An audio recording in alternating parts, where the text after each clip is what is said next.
The winter time can be a bit of a strange time of year in some ways for watching the birds and the wildlife on the reserve, because most of the birds that I film in the summer and in the spring, when the weather gets bad like this, they've really got three options. They either migrate, or they stay, or they go somewhere different. This owl is the one that I filmed on one of my other videos, raising chicks in the nest box. But he's pretty difficult to see, and he's used to me, so I can actually get quite up close to him now.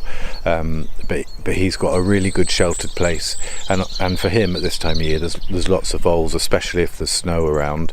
This buzzard that you'd think would have quite a hard time at this time of year, funnily enough, there's quite an opportunity comes up because the fields here flood, and when all this snow goes, the fields flood, and all the voles, mice, worms, everything, or beetles, all that kind of stuff, it all gets moved in the fields and gets stranded and has to move house, which makes kind of easy pickings for the buzzard. And the other one this is really unusual, is this beautiful kestrel, and there's actually a pair of these kestrels now on my little wildlife reserve, and it's not it's the first time this year that I've ever seen them in this area, and now I notice there's actually 2 or 3 pairs around here.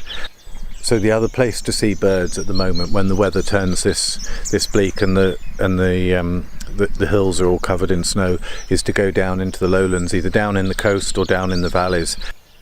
So down on the shoreline, we've obviously got geese and all the shoreline birds that collect there, down where it's warmer and no snow, much easier to feed. But also on the fields around there, we get these big flocks of birds which actually come here because it's the milder option. We've got the redwings, field fares, and a couple of quite rare birds again, a bit like the kestrel. These are birds which were very common 10 years ago, 20 years ago, but are now pretty hard to see. So we got these lapwings here, and a few curlew.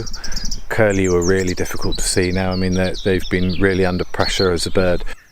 But going down into these low places, it's absolutely beautiful because it's not under the snow. When you get the odd nice day like this, you can still see the woodland birds and the birds in the fields feeding, and you get quite a collection of unusual things as well. I mean, one of these ones here is a hawfinch. He's here all year, but actually it's not very easy to see for the rest of the year. And the other incredible sight in the winter, which I know I always use as a treat and I often film, is the big collections of starlings, the murmurations down here on the coast, and they're always spectacular and always beautiful. So whenever there's not much to film because the weather's so terrible in the winter, it's always a good reason to go down to the coast and have a look and see what the starlings are doing, because they're incredible birds. And I do see them up here feeding, much like the redwings and the lapwings in the wet fields, but it's when they gather together it's really spectacular. I hope you've enjoyed this little update on what's going on with the birds up here in Mid Wales at the moment, and if you have, please click subscribe. Thank you.